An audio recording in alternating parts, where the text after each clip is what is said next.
muera puede subir al cielo. Pero la palabra es muy rica. Y la palabra es un libro que tiene una compilación de 66 libros. De libros que datan del primer siglo de esta nueva era a libros que datan desde 3000 y punta años antes de nuestro Señor Jesucristo. Entonces, este fabuloso libro es un libro extraordinario, un libro sobrenatural, tan sobrenatural que el que empieza a leer el libro de la Biblia, o la palabra de Dios, este libro empieza a transformar la vida de las personas, porque este libro empieza a mostrar, empieza a revelar, empieza a llevar luz, a mostrar la verdad. Este libro empieza a tocar tu corazón. Este libro te empieza a rearguir. Tú realmente eres creación de Dios. ¿Qué Dios es en qué Dios tú confías? ¿Cuál es el nombre de tu Dios? ¿Qué Dios es ese? ¿O cómo? ¿Dios qué piensa? ¿Dios qué siente? ¿Dios qué cree? Entonces, en esta tarde yo quiero decirles que escrito está en San Juan 14:6, que Jesucristo es el camino, la verdad y la vida. Nadie va al Padre sino por medio de Él. Nadie va al Padre sino por medio de Él. Ahí está la clave. Nadie podría ir ante Dios sin tener a Jesucristo. ¿Cómo se tiene a Jesucristo? Jesucristo se tiene en el momento en que usted decide creer en Él. Cuando usted decide creer en Él, hay algo espiritualmente que pasa en su interior. Hay algo, digamos, en los aires que activa ese ser espiritual que hay en ti. Y confesándolo, creyendo en tu corazón en Jesucristo, tú eres salvo. La palabra de Dios a través de varios versículos, no voy a tomar un solo versículo porque aún hay mucho error doctrinal que se pueden parar en un solo versículo, en un solo salmo, en un solo aparte de la escritura, y se pueden desviar. Pero si yo les comento, si yo les predico la palabra de Dios, les predico acerca de que Jesucristo es el camino hacia Dios, y nadie podría ir hacia Dios saltando de este paso, que es la conversión, que es la fe en Jesucristo. Le decían, un discípulo le dijo, muéstranos al Padre y nos basta. O sea, ese discípulo había visto tantos milagros y tantas señales, pero quería ver uno más. Quería que le mostrara a Dios, de que Jesucristo le mostrara a Dios, quería ver un milagro súper extraordinario. Y entonces le dijo a Jesucristo, tanto tiempo has estado conmigo y no le has conocido. No sé si alguno se acuerda cómo se llamaba el nombre, cuál era el nombre de ese discípulo. Le dijo en el 4, y Jesús le dijo en el 4, sabéis a dónde voy y sabéis el camino. Jesucristo les dijo, sabéis a dónde voy y sabéis el camino. Jesucristo estuvo discipulando, enseñando 3 años a 12 discípulos, a 12 personitas que Él las formó tanto, que al final ya eran apóstoles. Pasaron de ser unos discípulos, pasaron de ser unos amigos de Él, pasaron de ser sus ovejas, pasaron de ser su familia a llegar al punto de ser apóstoles. Entonces este discípulo le preguntaba, entonces hoy en día mucha gente se pregunta, bueno, el camino que yo debo tomar para mi vida, el camino que yo debo tener porque quiero agradar a Dios. Póngase a pensar, si Dios existe, Dios es digno de recibir algo, Dios es digno de que nosotros demostremos algo por Él. Vea, Dios es digno de que nosotros hagamos algo por Él, ¿cierto? Si Él existe, y de esta manera Jesucristo quiso a través de sus discípulos, que luego fueron apóstoles, que luego ellos mismos crearon más discípulos, y sus discípulos hicieron más discípulos y sus discípulos más discípulos y así, etcétera, etcétera, etcétera. Crear, formar en las personas unas personas creyentes que estuvieran en el camino, y el camino era Jesucristo, es Jesucristo, era y es Jesucristo. Entonces, dice la palabra en Proverbios que hay camino que al hombre le parece derecho, pero su final es camino de muerte. Nosotros los hombres tenemos muchas posiciones y tenemos muchos caminos y tenemos muchos ideales, tenemos muchas filosofías, tenemos ideologías, tenemos toda clase de la ciencia y muchas cosas, pero Dios tiene un camino, Dios tiene un único camino, un solo camino. Hay un dicho que dice que todos los caminos conducen a Roma.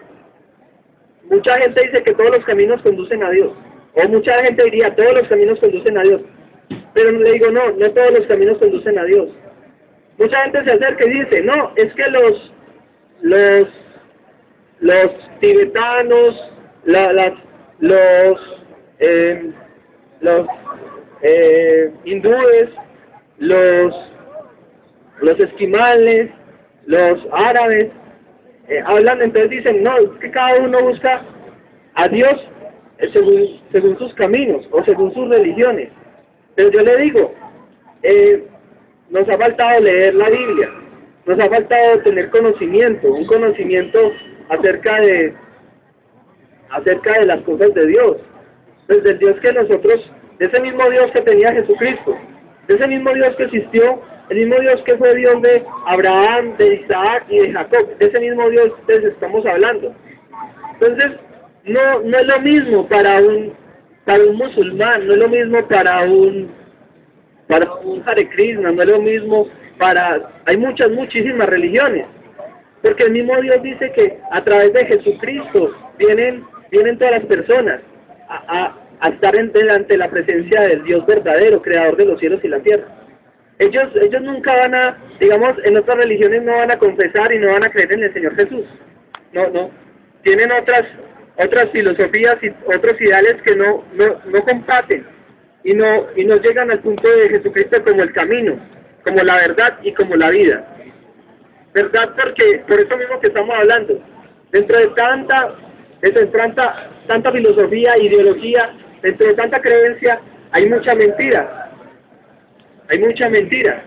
Así digan, yo me pongo a pensar, hay ideologías que dicen 8 cosas bonitas, pero uno sabe que están basadas en una gran mentira. Y al final, esa gran mentira corrompe toda bonita palabra.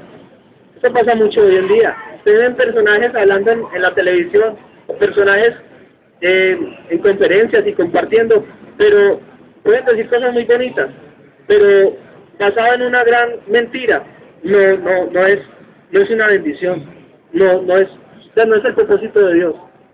Entonces, como acá tenemos un gran testimonio, que es la palabra de Dios, entonces vamos a empezar acá con unos versículos. No los voy a extender mucho, yo sé porque ustedes de pronto son personas que quieren algo claro, algo conciso. Dice voy a leer Hebreos 3, del 7 al 19. Ahí el apóstol Pablo les envió una carta a unas personas y les habló de esta manera, les dijo: por lo cual, como dice el Espíritu Santo, si oyereis su voz, no endurezcáis vuestros corazones, como en la provocación, en el día de la tentación en el desierto, donde me tentaron vuestros padres, me probaron, y vieron mis obras 40 años, a causa de lo cual me disgusté contra esta generación, y dije: siempre andan vagando en su corazón, y no han conocido mis caminos. Por tanto, juré en mi ira, no entrarán en mi reposo. Mirad, hermanos, que no hayan en ninguno de vosotros corazón malo de incredulidad, para apartarse del Dios vivo. Antes exhortaos los unos a los otros cada día, entre tanto que se dice hoy, para que ninguno de vosotros se endurezca por el engaño del pecado, porque somos hechos participantes de Cristo, con tal de que retengamos firme hasta el fin nuestra confianza del principio. Entre tanto que se dice, si oyereis su voz, no endurezcáis vuestros corazones, como en la provocación. Y así es que dice aquí en Hebreos 3, que en esta parte que dice que siempre andan vagando en su corazón y no han conocido mis caminos. Las personas, por su incredulidad, por su misma maldad, por su mismo orgullo, soberbia, de todo tipo de cosas, vagan en sus corazones y buscan una cosa y buscan la otra y le disparan a muchas cosas. Pero les digo, Dios solo tiene un camino. Dios solamente tiene un camino. Ese camino de Dios es un camino perfecto, es una senda de justicia.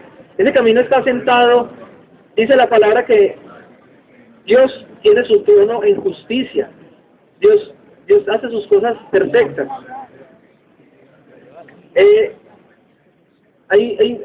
Hablan acá en lo que leímos de la dureza de corazón. La dureza de corazón es aquello que vuelve a la persona dura para creer, escéptica, dura para entender. Pone un velo. Esta dureza de corazón se afianza en el pecado. La persona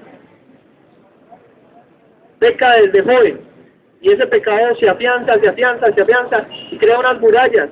Y cuando se les va a hablar de la santidad, cuando se les va a hablar de la libertad que trae Cristo, hay una gran muralla y hay una batalla espiritual. Y eso endurece el corazón. El pecado endurece el corazón. Lo vuelve hostil, lo vuelve reacio a la voluntad de Dios. Aquí en la palabra de Dios, Dios es confrontativo. Yo le digo, ya, Dios es muy confrontativo.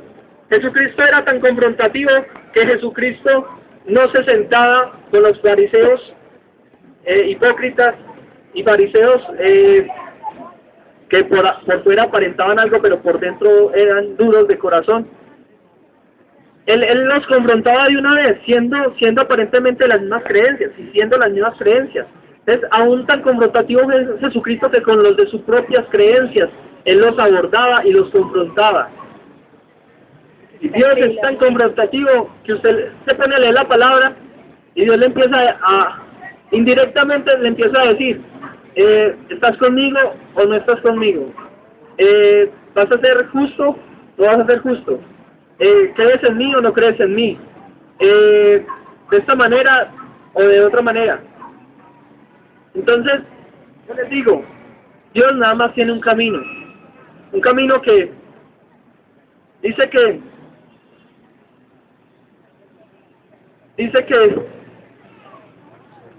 Dios decide. Dice por ejemplo, lo que estoy leyendo dice, y a quienes juró que no entrarían en su reposo, sino a aquellos que desobedecieron. Y vemos que no pudieron entrar a causa de la incredulidad. Temamos pues que no sea que permaneciendo aún la promesa de entrar en su reposo, alguno de vosotros parezca no haberlo alcanzado. Mira, el reposo es de lo que estamos hablando, de que las personas creen que cuando mueren van al reposo del Señor, van a los cielos, a estar en reposo.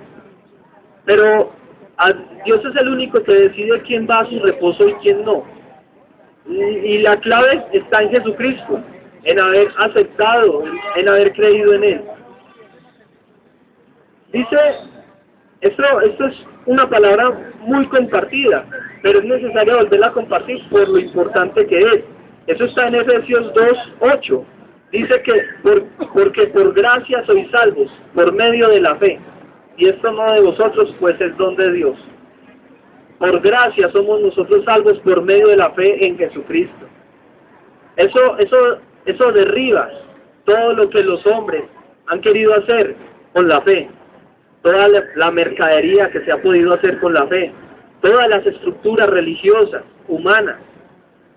Todas las corrientes doctrinales que se han levantado. Eso las destruye. Una palabra tan sencilla que está en Efesios 2:8, la puede leer en su casa, y nos dice que nosotros solamente somos salvos por la fe. Pero a mí mire qué cosa tan dura. qué cosa tan tremenda, que justamente en algo que usted no alcanza a ver, pero está ahí, en su corazón. Su corazón está ahí, aunque usted no lo vea, pero está ahí, en su corazón ha habido, el enemigo se ha encargado de endurecer los corazones de las personas, se ha encargado de traer incredulidad, se ha encargado de sobrealimentar esa incredulidad, alimentar esa dureza de corazón con el pecado, se ha encargado de, como dice, le va a leer es lo que dice en Corintios, 2 Corintios 3:15, dice que el velo está puesto sobre el corazón de ellos. Le leo otra vez, el velo, dice, y aún hasta el día de hoy, cuando se lee a Moisés, el velo está puesto sobre el corazón de ellos. Hay un velo puesto en el corazón de las personas. Hay un velo puesto en el corazón de las personas para que... es que esto no se necesita ser muy espiritual para saberlo. Porque si Cristo murió por nosotros en la cruz, nosotros, ¿por qué no vamos corriendo a Cristo? Y vamos a entregar nuestra vida y vamos a creer en Él y vamos a leer. Leamos, al menos abramos Mateo, ahora hagamos algo y leamos con nuestros propios ojos. Jesucristo le decía, no se hagan maestros muchos de ustedes, no sean muchos maestros de ustedes, porque justamente en ese tiempo la estructura religiosa que había era de tener muchos, de los fariseos ser muy maestros, crear maestros y hacer maestros, y entonces se glorificaban unos a los otros y se hacían la venia y todo eso, pero no era algo sincero de arrepentimiento, algo sincero de fe, algo sincero de, listo, hay que ser justos, hay que ser misericordiosos, hay que amar al prójimo, hay que permitirle al Espíritu Santo que limpie mi vida, mi corazón, lo que yo estoy haciendo mal, el carácter, la amargura, el mal carácter, tantas cosas. Entonces, aún el velo está puesto. El velo, ¿se acuerdan? Ya pasamos ahorita hace poco Semana Santa y la gente ve las películas y se acuerda que cuando murió Cristo se rompió un velo que había en el templo. Ese velo dividía el lugar santísimo del lugar santo. La gente no podía entrar al lugar santísimo. Entonces, al romperse ese velo quiere decir que el lugar santísimo está abierto para que cualquier persona pueda entrar al lugar, entrar al lugar santísimo, a la presencia de Dios, nada más y nada menos, pero solo a través de Jesucristo. Solo, o sea, el que intente hacer eso, a través del ocultismo, a través del humanismo, a través de... Yo creo que le pasaría como le pasaban antiguamente a los sacerdotes, que tenían que ir atados con una cuerdita para no morir en el acto de que ellos se presentaran al lugar santísimo y estuvieran con pecado, y Dios es totalmente contrario al pecado, y Dios castigaba ese pecado y la persona se moría. Entonces ese velo, aunque Dios mismo lo rasgó, las personas tienen... Muchas personas, porque eso es así, tienen aún el velo hoy en sus corazones, y ese velo les impide creer, les impide, dígame cuántos de acá leen la Biblia al menos una vez al día, una vez a la semana, o cuántos pueden orar libremente, como lo hacía Daniel, que Daniel oraba 3 veces al día, aún cautivo, aún en otro país que no era su país, mirando hacia Jerusalén, se postraba y oraba al Dios verdadero. ¿Cuántos de ustedes pueden decir que ha escuchado la voz de Dios? ¿Cuántos de ustedes pueden decir que Dios les ha hablado a través de la palabra? ¿Cuántos han visto los milagros, el poder de Dios? Eso sí es una vida en el camino cristiano, en ese camino que se llama Jesucristo. Aún, mira, el único camino que nos lleva a Dios es Jesucristo. Pero aún una respuesta muy grande que una vez Dios me dijo, Dios lo tiene en su palabra, está en Hechos 26:18. Porque dice en Hechos 26:18, dice que para que abra sus ojos, para que se conviertan de las tinieblas a la luz y de la potestad de Satanás a Dios, para que reciban por la fe que es en mí perdón de pecados y herencia entre los santificados. ni un versiculito tan chiquito y quiere decir tanto. Dice, para que abra sus ojos. Mucha gente teniendo ojos, como decía Jesucristo, y aún lo dijo Juan el Bautista, teniendo ojos no ven, y teniendo oídos no oyen. ¿Y por qué? Por la dureza del corazón, por lo que ha hecho Satanás en las personas. Acá hablan de Satanás, y la gente no cree en Satanás, y muchos dicen ser cristianos y dicen, no, es que Satanás no existe. Entonces ¿cuál es? O sea, ¿en qué estamos? Entonces, ahí sí la pregunta, ¿cuál es tu Dios? ¿Cómo se llama? ¿Dios qué quiere de ti? ¿Dios qué espera de ti? Dios tiene corazón, tiene sentimientos. Dios, si tú no te decides con Dios, entonces tu Dios, ese Dios verdadero no es tu Dios. Hay que traer conclusiones, hay que tener conclusiones. Entonces, para que se conviertan de las tinieblas a luz, hablan de una conversión de las tinieblas a la luz, no solamente, digamos que porque un cieguito no pueda ver, porque hayan, digamos, una persona no tenga luz en la casa, andan tinieblas, no, acá manifiestan el que andan tinieblas, es todo aquel que está apartado de la luz que trae el Señor. Eso es tan fácil como así, para que reciban, se conviertan de las tinieblas a la luz y de la potestad de Satanás a Dios, para que reciban por la fe,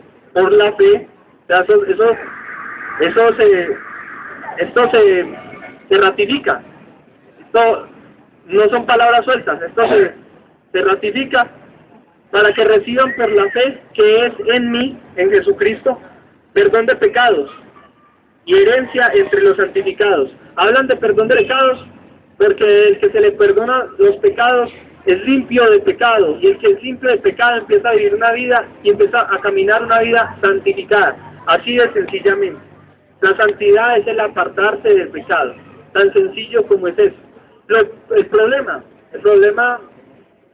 bueno, de pronto comprender un poco la santidad, pero bueno, el problema es apartarse del pecado, el problema es la cuestión del pecado, porque eso ha sido como una maldición aún generacional de los padres, de los abuelos, entonces siempre, y aún la misma naturaleza del hombre es pecaminosa. Entonces el niño nace y trae dentro de sus genes, dentro de su naturaleza, pecado.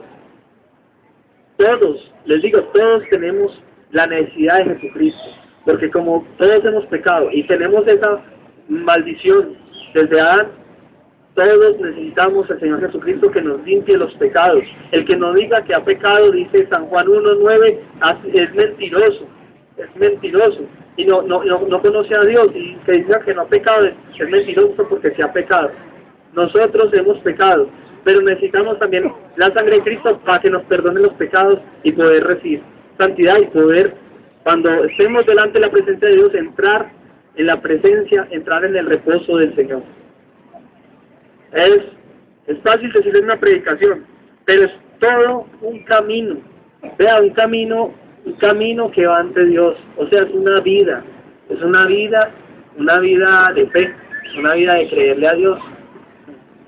Yo le doy muchas gracias por haber escuchado este mensaje. Acá vamos a estar predicando hasta ahorita, hasta más tarde, hasta las 6:15 de la tarde. Permítase usted darse una oportunidad delante del Señor. Permítase usted examinar su vida. Cada uno de ustedes sabe cómo ha sido su vida. Pero todos, sin excepción, desde el más santificado hasta el más pecador, necesita de Dios. Necesita perdón de pecados. Mire, puede que yo haya llevado una vida muy santa 6 meses, 1 año, el tiempo, y ahorita ayer pecado. Necesito de Dios, necesito arrepentirme ya, pero seguir el camino. No me va a salir del camino, eso puede pasar, pero yo quiero seguir el camino, porque yo sé en quién he creído, yo sé cuáles los propósitos grandes que tiene Dios. La vida eterna es algo eterno, o sea que este camino también es eterno. dentro de los caminos de todos los hombres, muchos caminos tienen, como dice Proverbios, muchos caminos parecen derecho a nuestros ojos, pero su final es camino de muerte.